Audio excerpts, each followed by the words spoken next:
This is the smell of the leftover tuna fish sandwich you left in your lunchbox over the weekend in a wimpy trash bag. Wimpy, wimpy, wimpy! Blech! And this is the smell of that same sandwich in a hefty, ultra-strong trash bag. Hefty, hefty, hefty! Ah, smell the difference? Hefty Ultra Strong has Arm & Hammer with continuous odor control, so no matter what's inside your trash, you can stay one step ahead of stinky. And for bigger jobs, try the superior strength of Hefty Large Black Bags. Hello, it is Ryan, and I was on a flight the other day playing one of my favorite social spin slot games on ChumbaCasino.com. I looked over at the person sitting next to me, and you know what they were doing? They were also playing Chumba Casino. Coincidence? I think not. Everybody's loving having fun with it. Chumba Casino is home to hundreds of casino-style games that you can play for free anytime, anywhere, even at 30,000 feet. So sign up now at ChumbaCasino.com to claim your free welcome bonus. That's ChumbaCasino.com and live the Chumba life. No purchase necessary. VGW. Void were prohibited by law. See terms and conditions. 18+. All right, part 2 was a great episode.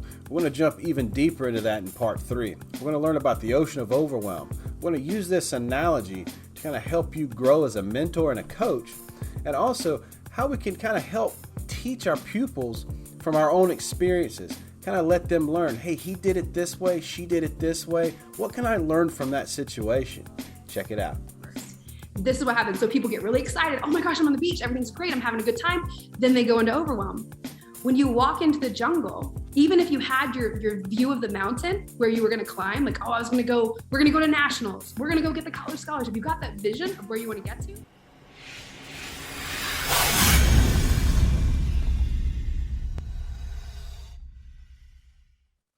All right, we're back with another one. This is part 3 with Jenn. We've kind of teamed up on this journey to kind of help our athletes, help our children, help our students kind of understand themselves, be able to communicate with us a little bit better. We left off in part 2 with a great analogy. Are we pushing when we need to push? And are we pulling when we need to pull? So Jenn, if you want to recap part 2 and kind of dive in a little bit deeper on that analogy and take us to where we're going. Yeah, I got you. This is going to be my favorite segment. So I'm really pumped about it. Okay. So you said that we're taking you on a journey. So I'm going to give you the analogy. I'm actually writing a book on this right now. Awesome. It's called, well, the analogy I'm going to give you, not the name of the book. The analogy is called Journey to Legends Edge. Okay. And this comes from the idea that a couple things. One is what emotionally impacts you more than anything is like when you watch a movie, and especially like a superhero movie, and you can see yourself in that role, and it gives you this feeling of like, wow, I can do it too. Right. And so I've always been super obsessed with movies and filmmaking and storytelling since I was very, very young. And I believe that stories are like the way that you can impact the soul and impact a human in a way that gives them courage and gives them a path to follow. So and the other side of that is video games. Like, especially recently, I've been studying games for a long time because you never have to push your kid to like go beat the next level on a video game, right? Like, you really need to go beat the boss on level 3. Like, no, they're like, and the cool thing about video games, even if you remember back to growing up, like playing Mario or something like that, like do, like you're just like, oh, dang it. And you go at it again, you might get frustrated. You might throw the controller, but like you're going at it again, like until you rescue Princess Peach. Right. So like there's an attitude and there's an energy and there's this lesson that we learn from playing video games that sometimes gets lost when it comes to sport. So I was studying and looking at, okay, the question you asked in episode 1 was, what are the inherent emotions? What are the inherent challenges that all athletes face when they're going through sport? And what I have found is whether it's an athlete going through a new sport or an adult in a new job, or any kind of journey that we're going to take on, there's the same hero's journey that we learn about in movies. There's the same pattern that a human goes through that allows them to transform, right? That allows them to grow as a human. And so what normally happens is you got a young athlete and they're going to get started with their new season. And they're so excited, right? They're like, oh my gosh, this is going to be so fun. I'm on this new team. This is so exciting, right? And before you know it, they get on the team, they go to their first practice, and instantly overwhelm hits because they're like, oh my gosh, like this is going to be way harder than I thought. Or like, I don't know if I'm really ready. Maybe the coach made a mistake. Like maybe I have to prove myself. And so what I call this is called it starts out as the sea of dreams, like where you're really excited. Like you think about, you're going to the beach, you're in the ocean. Oh my gosh, it looks so fun. Let's go surfing. Let's go have fun. Like it's a beautiful day. But if you stay in the sea of dreams for too long, what happens is it gets dangerous. And if you stay out in the ocean for too long, right, and you don't come back to shore, you don't have a flotation device, you don't know how to swim, before you know it, it becomes the ocean of overwhelm, right? And all of a sudden these big waves are coming up. And if you're not with the right team, if you don't have the right support system, you start to feel really lost. You can't even see the beach anymore. Like waves can pull you out. And this is where a lot of athletes get stuck, is they don't even have hope anymore. They're so lost. They don't know which way to go. They don't see land in any direction. I think during the pandemic, like this happened to a lot because they lost their sport, they lost their routine, they're in isolation, they're not getting the chemicals they need from working out. Like they're totally underwater with all of the pressure of they have to succeed, they have to get the scholarship, but also there's no like direction. Which way do I swim? Right? Every place I thought was safe isn't anymore. And so when an athlete is in that space, and we call it the ocean of overwhelm, like they have just a couple options. They can raise their hand and say, I need help, help, help. And a boat comes and gets them. If they give up, they sink, right? Or they can start swimming. And so that's where that, in the last episode, I talked about a GPS. Mm-hmm. Like the very first thing is like, what's the North Star? Like even when you're in the middle of nowhere, like what is the one piece of light that you can see that you can start swimming to? And normally that's like an emotion, an identity, like a feeling that they want to have, because right now, if they feel lost, overwhelmed, alone, like they have to have hope. And so if you have an athlete that's in the ocean of overwhelm, the number one thing that athlete needs is they need hope. They need to know that if they start swimming, it's not going to be a lost cause. They need to know that there's a place to get to. That can come from stories from other people who have been in that situation too and overcome it. Like that's one of the number one ways to help an athlete that's struggling with hope, is they need to see, hey, someone else is out there. There's another person that's swimming in the same direction as me. There's another person who made it. So I talk about it's like for my social media content, I think about it like this. I'm like, okay, today I'm going to fly an airplane with one of those little draggy tails to say, keep going, right? I'm like, swim this way, right? Because I can't help them all. Right? You can't, as a coach, you can't help them all. They have to be willing to swim. They have to be willing to ask for help. But our first mission as a coach is to let them know to ask for help, not to just sit there and tread water until they drown. Right? So the very first mission is to give hope and empower them to ask for help. And so that means when they do ask for help, that we have to show up.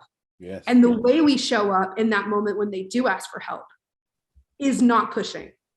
It comes back to what we talked about in the last episode. And that moment, that's when you help them up on the boat. You get them to a place where they can breathe. You create some sense of certainty and safety. You give them some nutrition. You share with them some stories. You get them warm and cozy. Like you make them feel good before we go to the next step. Right. And the next step, once you go through the ocean of overwhelm, is called the coastline. Okay. Now the beach, right? Now, if you've been in the ocean of overwhelm for a long time, and have you ever been out in the water, open water, for a long period of time, Tyler? Yeah, a couple times. Yeah.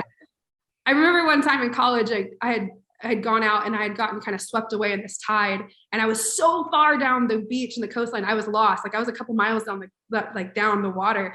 I couldn't find my friends. Right. So it was just like this long walk back, and I was like so like just exhausted from being beat up by the waves. Right.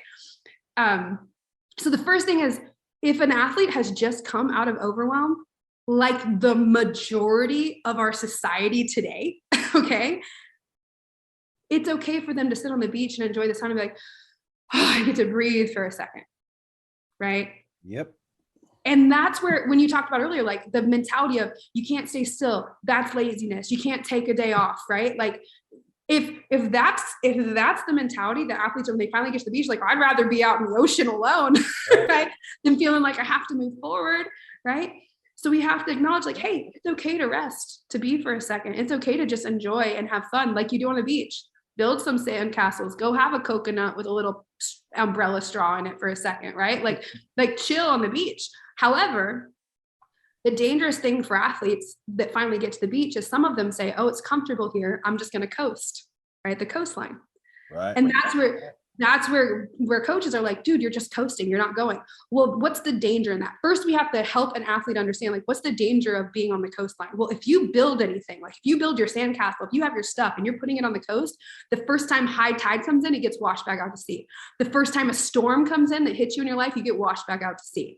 So now, like, what felt comfortable on the coastline is actually really dangerous, because before you know it, you're back in the ocean of overwhelm. So you don't want to stay there. It's important to understand when it's okay to stay there, and when you must keep pushing, and when you must keep going, and when you have to like make the decision to like, hey, we're going to go it together. So I give that analogy of like, it's okay to coast for a minute. Like, it's okay. Like, where did you just come from? It's okay for you to be like, learn the lesson. Like, let's regain your strength. Yeah. Then let's make the next journey forward. I kind of relate that to, this is my new benchmark. Like, this is my new plateau. Like I'm safe right here for the time being. I like the way this feels. I'm not struggling right now. I'm not trying to survive right here. I'm good, but this is temporary. Let me catch my bearings so that I can take my next step. Yes, that's perfect. A perfect analogy. So the way that I help athletes decide to make that next step, and what I'm excited about now, and like my own mission and my business and everything going forward, is there has to be a time, a moment, an event when somebody makes the decision to go to that next level, right? And it comes back to the concept of seasons, right? What is this season about for you? I just went through a season where I was committed to foundation in my family. I wasn't showing up online like I'm about to, because I just went through that season of, okay, new kids, co-parenting, like moving, like getting married, getting healthy, like all of these pieces where it wasn't my time to go climb the mountain, right? It was my time to like build the hut next to the fire, get stable, and now we can grow and go together. Yeah. So you have to have an event, a decision when everybody's going to go together, because the next step is to go into the jungle. Okay. So to go from the beach, to get to the mountain, you got to go through the jungle first. This is what happens. So people get really excited. Oh my gosh, I'm on the beach. Everything's great. I'm having a good time. Then they go into overwhelm. When you walk into the jungle, even if you had your view of the mountain where you were going to climb, like, oh, we're going to go to nationals. We're going to go get the college scholarship. You got that vision of where you want to get to. The jungle is overwhelming. It's the jungle of overwhelm, because all of a sudden you can't see anymore. It's constantly brushed. You're walking through, and there's like these monkeys that are chirping at you, and there's vines that are trying to trip you up, and there's quicksand, and there's all this stuff as you're going through the jungle, where in order to get through the jungle, you need tools. You got to have the machete to like shoot, shoot, shoot. Otherwise you're going to get all scraped up, right? And going into the jungle alone is super scary. Like, I would rather stay on the beach, but if you go in with your tribe, if you go in with all your people and it's an adventure, it's like Jumanji, right? Like, it's like, hey, we all got our special skills. Like, you got the super fast skill, and you got the fighter skill, and like, hey, we're going to make it through this, and we're going to take on the challenges that come as a team, as a tribe, right? So that means the easiest way to get somebody to go from the coastline to be willing to take that next plateau is a call to adventure, right? That they have to be willing, like, this is going to be fun. And if it feels like work, they're not going to go into the jungle with you. Right. Like, it has to be an adventure. It has to be fun. And then as it's fun, you have to give them a team, and you have to give them tools. Those are the two things they need to go to the next level. So if you're in the beach, you need hope to get to from the ocean to the beach, you have to have hope, right? But from the beach to the jungle, you have to have adventure and fun. And if you're missing that, the only thing that's going to get them is pure fear, which ultimately, that's the only way to drive somebody into the jungle without adventure, is to make them so scared. Like, and so like, oh, I have to prove myself. I have to climb the mountain, like sure will of like I'm scared I won't be worth it if I don't. Ultimately, that's going to come back and be dangerous when you're in the jungle, because that energy is going to like not give you the resources and the perspective that you need to see what you need. Because when you're in fear mode, like you can't see everything, right? Like when you're in fear, you only like you see threats, and like that's it. But if you're in a place of adventure and fun, you're able to see opportunities. You're able to be more creative to get through the difficult things that you're not able to if you're scared. So that's level 3. The one thing that came into my mind was the word confidence when you started talking about getting in transitioning, because you build confidence from, okay, I pulled out, I'm up on the coastline now. You have confidence in getting to that point. And then to get through the jungle, you're going off of the confidence that got you to this point. And every time you pass an obstacle or you conquer something, say, okay, hey, look what I did. I did this. You start building that confidence as you go. And I think that having that self-confidence, that self-esteem, man, it can fluctuate. But if you take your confidence from your preparation of what you're doing and what you come from, I think that confidence is unshakable. Now, there's confidence in results that get shook all the time. And I went 0 for 4, but the other day I went 5 for 5. So confidence from results gets shaken. But if you lock in and have the confidence in the prep work that like you're waging through that jungle, getting through there with a machete, and I'm tackling obstacle after obstacle after obstacle, because I'm learning I have these tools, I have these people around me, that gives you confidence where you can just keep going. Mm-hmm. I've done a lot of study on the language around confidence, because most people say, like, I just want to be more confident. I'd be more successful as I'm more confident. How do I give little Susie back her confidence because she lost? You can't. They got to do it. Well, what I have found is a way that makes it easier for kids to be able to separate themselves from the fact of like, hey, I'm not confident, therefore I can't be successful, is to give a different name. Right. So I call it belief, right? Mm-hmm. Belief, and that's different than confidence. So like faith is different than confidence. Faith is based on like the fact that you haven't seen it yet, but you know it's true and possible. Right. And confidence is based on prior experience. But the interesting thing about confidence, and like whenever I go and do clinics, I have this clinic called Best Season Ever, which comes back to our concept of seasons. And I position it as everybody wants to be more confident.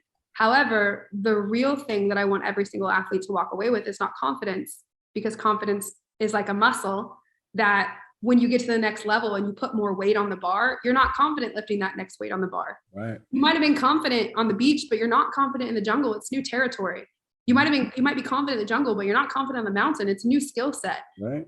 So what it comes from is courage, which means of the heart. Like the root of courage means strength of heart. So if you realize like, hey, every time I've gone through this, I've gained a stronger courage muscle. Mm-hmm. Right. So I'm willing to take on that new challenge because I know that I have the capacity and the capability to learn those new skills. I am what you're calling confident in my skill set and my tools, even if I don't feel confident in the moment. Right. So exactly what you're talking about. It's like, I have to have the courage to go into the next thing. Courage in the beginning is hope. Courage in the next one is like adventure and fun. And then to go up the next route from jungle to what I call the climb. I call it confidence climb. Okay. Mm-hmm. So you already knew it was coming, right? So to go from the jungle of overwhelm, where you're learning tools and you're getting a map and you're building a team, there are some people that when they come to the edge of the jungle and they realize it's still so far for them to go towards their goal, they would rather go back to the beach where it's safe and fun and comfortable. Right. Because when it's like when you finally get so close and then you realize, oh my gosh, I came this far and I still have so far to go, right? Everybody's experienced that at one part in their life. Like, man, I've grown so much, but it's still like way farther and way harder than I ever thought. Some athletes don't want to make that climb, right? They're like, oh, this is way harder than I thought. This isn't making me feel how I want to, which means in order to go up the climb, they have to have courage to walk across the bridge. I call it the bridge of courage alone, and say, regardless of whether my team comes with me or not, I'm going to go to that next level. Right. And so as a coach, what's your responsibility? Your responsibility is to stand on the other side of the bridge and say, hey, look, I know I've walked that bridge. Right. And let me tell you what's here for you when you climb this mountain. And I've got you, and I've got this rope, and you're going to be all strapped in, and I won't let you fall.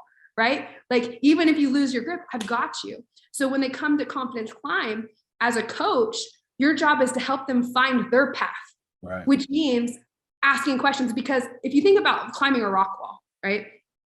When you're down on the ground, have you ever done like a rock climbing wall before? Mm-hmm. Okay. So you know when like you have the person who's like, oh, just grab that thing to the right. And you're like, dude, I can't grab that. My arm's not that long, you know? And so that's the same thing that happens in softball, or the same thing that happens in the sport, is like a coach is like, hey, just do this. And they're like, it doesn't land, it doesn't fit, it doesn't work with that person's body or their lifestyle.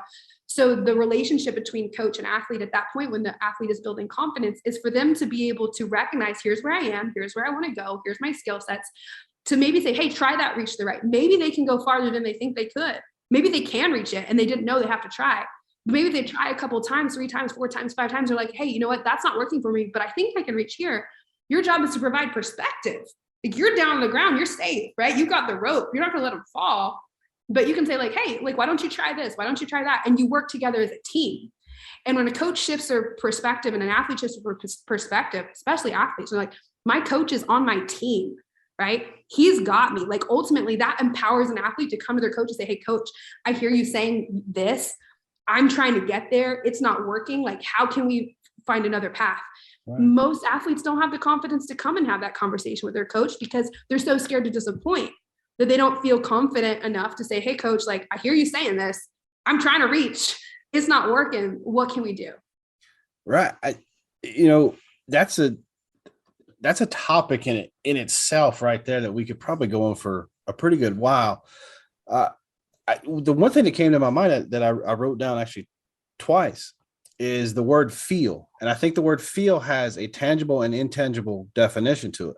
As coaches, what we're trying to do is we're trying to get our athlete to feel whatever we're saying so that they can make that. I mean, we can tell them all day long, this is what you're doing. This is what you're doing. And they can't feel it. So they don't know. So then you take a video of them and then they can maybe start to feel that. And then also that intangible feel of how are they feeling internally inside that's going to either stop them from chasing their dream, to going across that bridge or following you, or what's their internal, like, how are you going to be able to push them that extra, just a little bit more to give them that confidence to tackle that next mission? Mm-hmm. Yeah. And you're talking about, at the end of the day, whether it's the intangible feel or the tangible feel, like, oh, my shoulders are tense, right? Self-awareness, right? And a tool for self-awareness is video, right? Show them the video, get them to see it, because they're like, I'm not doing that, coach. I'm not doing that. You show them, oh, I am doing that, right? Another way to sense feel is just to ask them, like, hey, what do you notice in your shoulders right now? Like, what do you notice? Is it tight? Is it loose? Does it feel like, give me a descriptive word, right? It's like the way that you express what it should feel like when you get a good hit. Like, you could use your words, but it's more powerful for them to say, hey, whenever I feel good, here's what I notice. I notice that my feet are connected to the ground, or my shoulders are loose, or my jaw is loose, or whatever the thing is. And so that you can start to use those keywords back to them. So whether that's the intangible or the tangible, like asking them those questions, like, hey, what do you notice? Like, what do you feel right now? And remembering back to when we talked about the colors, and I think segment 2, we talked about the different, like, that they might not actually have language for that first. Yeah. That's one of the reasons why when you go to physical practices for coaches to say, like, hey, do you notice the tightness right now in your hips? Or do you notice, like, when you finish your swing, the stretch across your belly? Or, like, you start pointing these things out to give them language, because so many coaches will say the exact same thing, but use different words. So an athlete's trying to say, well, my other coach says to do it this way. Well, they're saying the same thing. They're just using different language. So it sounds like they're recognizing it 2 different ways. So you're absolutely right. Like, to be able to get an athlete to be able to express feeling, which, whether it's an emotional or physical, is like one of the number one skill sets that we can use to create language amongst an individual relationship between a coach and a player, a parent and an athlete, or a team in general. Right. And, you can ask a child, what color do you feel right now? And they'll spit out a color, because that emotion and color play so well together. Yes. You're totally true. Though that anger is usually something red, right? Red. Mm-hmm. And then the happiness, depending on whatever they're feeling, they have a different color, that different sense. But what I have learned at coaching, and especially in hitting, is if I ask a kid if they felt something, they usually agree with me. Yep. But if I ask a kid, what did you feel? They may stumble to kind of try to explain that to you, or they don't know what they feel. And and it goes back to your point. They don't know how to communicate that. They don't have the vocabulary for that, because either we haven't given it to them, or society hasn't given it to them enough to where they feel confident enough in that vocabulary to be able to express it in their own way. And that happens. Or society or coaches have given them a vocabulary that they think they understand. So they're spitting back out the words, thinking that you're speaking the same language, but they're saying something different. Exactly. Right. So you're absolutely right. I think one of the big dangers is, as a coach and as parents, like I see this with parents a lot, is they put words into their athletes' It could be something as simple as like, oh my gosh, we're going up against this really tough team. Like, are you guys ready? Well, maybe your player didn't see that other team is really tough. And all of a sudden, like, they're thinking, oh my gosh, this is a really tough team, right? Because of whatever, like, it's something as simple as that.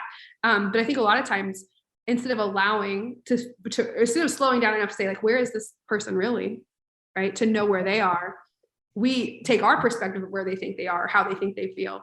An example of that is I got, a dad telling me, like, his daughter's not performing this way and she's very down. And then I talked to the athlete and she's like, I feel great about my game. Right. So there's this very different perspective on where they're at. And so, like, part of my job is coming in as a mental performance coach is to both empower the coach and the athlete to be able to, like, bridge that gap. Right. And for them to be able to communicate that. I think that is usually the biggest disconnect, or I guess the most powerful disconnect, is that barrier of communication that we've spoken about a couple different times now. Is just, we don't know how to communicate with them and they don't know how to communicate with us. So where do we start? Where does it start from? And it goes back to your point about, you have to put yourself out there to try to learn to communicate with them before they're going to learn to communicate with you. I'll give you a real life example. So I now have a 5-year-old, an 8-year-old, and a 10-year-old. Oldest is a girl, and then boy. And so our 8-year-old, he is super into playing video games and Roblox. And if you don't know Roblox, like, it is the most popular 8-year-old game in the country. Like, they have their own economy. It's basically a place where they can go on and play a bunch of different games inside of this universe. Right. And I didn't know about it really beforehand. Apparently my little brother did. He was like, I was one of the OGs. He's in his late 20s now. I had no idea, because I was playing sports and my brother was playing video games, right? So I wasn't part of that world outside of, like, a mean game of Tetris. The original Game Boy. Yeah, there you go. So, and it's funny as I talk, this is kind of like a side note, but I broke both my thumbs playing softball. And so whenever I play video games now, I like that really hurt my, ability. So it's fine. But so here's an example. So, like, I was working, because as a new parent, like as a step parent, like, I come in and I'm building relationships with these kids. Right. And I know I'm not their mom. Right. But, like, I like knowing them now, like, you would never know, because we have so much in common, like the way we speak to each other. Like I feel like I was so prepared coming into this role that a lot of people aren't, to allow them to build a relationship with me at their speed, that I have the most incredible relationship with them now. But one of the really cool experiences was, like, my middle one was super into Roblox. And so one day when we didn't have him with us, and he's part-time with his mom, we split custody. But I was like, okay, I'm going to learn Roblox. Like, I'm going to go in and I'm going to understand, like, what is it that he's so into about this? Because he would go into his own world and he would play this game. And it's like, we want to have family time. And, like, there's this whole thing going on. So I went in to start learning Roblox, and then my husband was like, okay, well, I'll do it too. So we're both playing Roblox, trying to understand, like, how do you move? And, like, like typical old people, like, how do you jump? How do you control this thing? It's so weird. And then he went into deep study of it. So he started learning everything. So when he came back the next day and sat down with our middle kid, he's like, oh yeah, did you know this, this, and this? He's like, oh my gosh, dad just taught me something about Roblox. Right. And so now they have this language of things which they can communicate on. Well, for those of you who are, like, in the business world, like, I'm super into studying what's going on with NFTs and blockchain and, like, all this metaverse stuff, because I'm just really curious about how that's going to impact education and all this stuff in the future. So I was able to have a really in-depth, very adult conversation about NFTs, blockchain, cryptocurrency with my 8-year-old, because I could tie it to what I knew about his Roblox world. I'm like, oh yeah, in Roblox where you get Robux and then you create these things, like, and then so we're having this conversation that most adults can't even have, because I'm using his language, right, to do it. And the cool thing is like, now, where some parents like, oh, get off of your device, go outside and go play, right? Well, when we were kids, like, if I wanted to go out and play, me and my friend, we'd hop on our bike, we'd go down to the real estate development where the doors were unlocked, we'd go explore, we'd look at the houses, like, we'd get into a little bit of trouble, like, kids don't have that kind of freedom now to express, right? So when you understand, like, they're going into their video games, they're designing their avatars and their characters because it's a form of expression and exploration.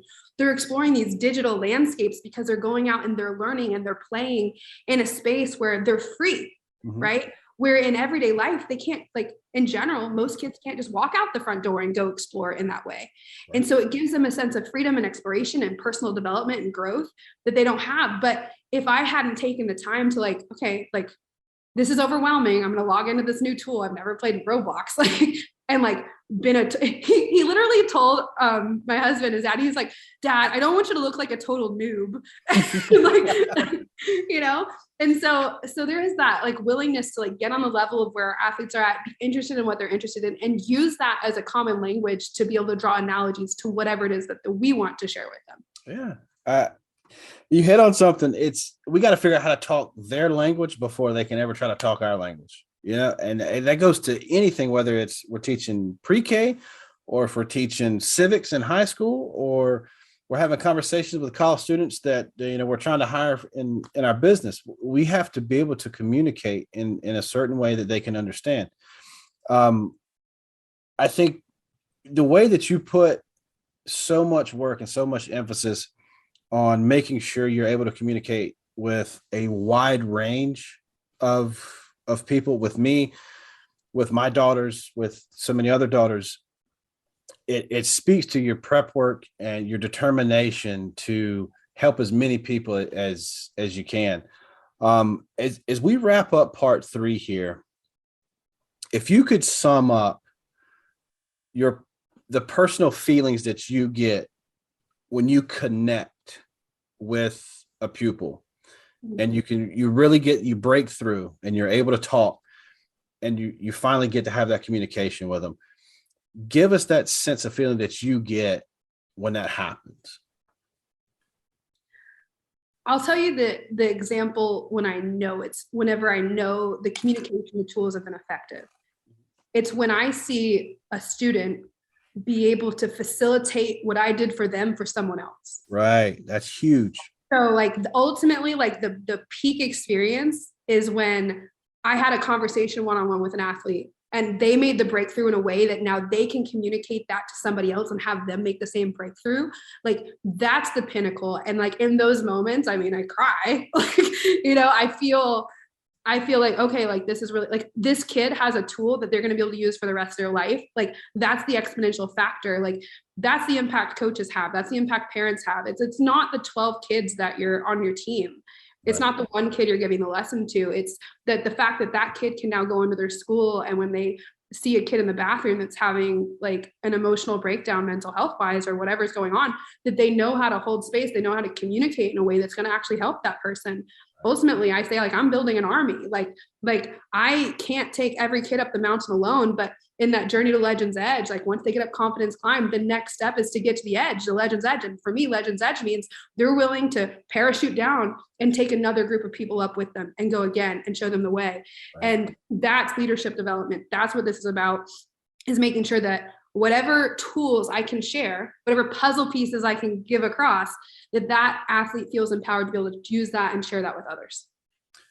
I know that it's got to just like warm your heart that when you're able to reach that student, reach that athlete, and then hear them be able to put it into their own words, like have it their communication with, take it how you communicate to them for them to understand it enough to where they're confident enough to be able to speak it to someone else and translate it into their language that they're able to have that dialogue and that communication with.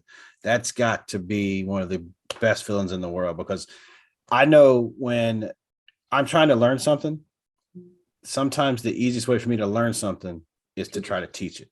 Well, and I think you're seeing it, you're witnessing it with your own girls right now, right? Your oldest is teaching your youngest. Right. And now you're like, that's got to be the best feeling to say like, like even though I maybe didn't have the best approach in the beginning, like I made this transition and I'm seeing how you're the perfect example, right? You taught your oldest is teaching your youngest.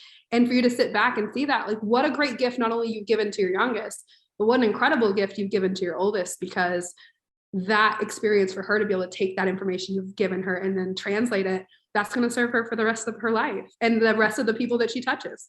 I can see it. She wears it on her face when she has this genuine smile when she's out there teaching something that she loves. And it's a great feeling. I hope more people get the same feeling that I have, because you're right. It's an incredible feeling, and I love it, and I want to be able to continue to push that as much as I can onto them, so that maybe someday they'll take what I've done with Black Diamond and either take what I've done and grow their own, or go do something bigger and better than what I'm trying to do.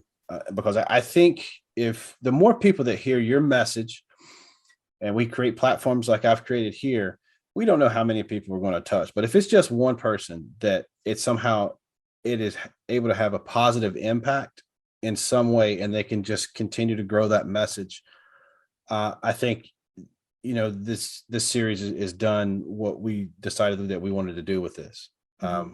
It goes back to where me and you were talking the other day of, I have a message, you have a message.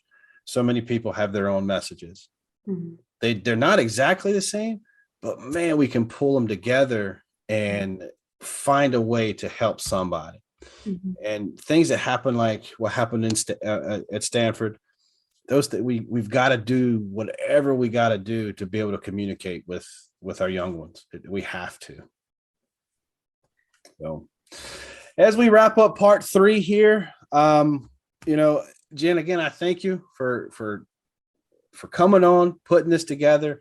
And what we're going to do for part 4, we're just going to kind of wrap it all together, put a bow on it, kind of hit on some of the key points that we want to hammer home, and kind of close it out with our own personal message of how mental health it's in everything we do, but it's kind of pushed aside. And if we would bring a little bit of, a spotlight to it, I think not only can it help ourselves, but it can help our neighbors. So stay tuned for that one. Jenn, thank you again for stopping by. I'm excited about the finale. Here we go. All right, man. Part 3. What a great episode. Jenn gave us a lot of information there, using a lot of analogies. We learned so much, and I know you were able to put yourself into her shoes, into my shoes, and go, hey, you know what? I'm not alone. I have the same feelings they do. They've gone through things that I'm either going through or I have gone through. So use this information. Please take this stuff, use it for your own. Change it up a little bit, whatever fits your scenario. There's not a one size fits all with this stuff. We all use each other. We all learn from each other. That's what this is all about. So I hope you enjoyed it. And if you did, please share it. And when you share it with a friend, you tell them you love them.